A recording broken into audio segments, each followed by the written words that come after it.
Hey everyone, welcome back. In today's video, I'm going to show you how you can simply download and install Ditto Clipboard Manager in your computer in a very simple way.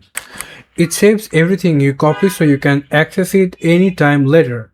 So how you can simply download it? Very simple. You have to open any of your favorite browser, then simply come over into the search option and simply search for Ditto Clipboard. Here it is. Click on that. And then you're going to find out Ditto Clipboard Manager from the GitHub page. Also, you can simply download it from the Microsoft Store. So I suggest you to come over into the source forge and you can simply click on Ditto download, click on download, and then your download will start shortly. After that, you're going to get the download option, click on the download, and it will going to download the exe file over here.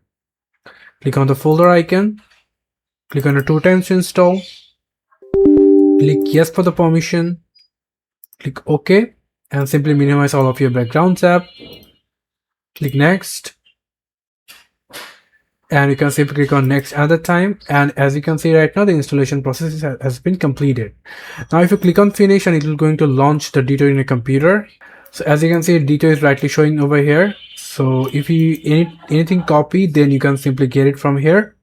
So yeah, this way you can simply download and install Ditto in your computer. Thank you so much for watching. I hope to see you in the videos. Till then, goodbye.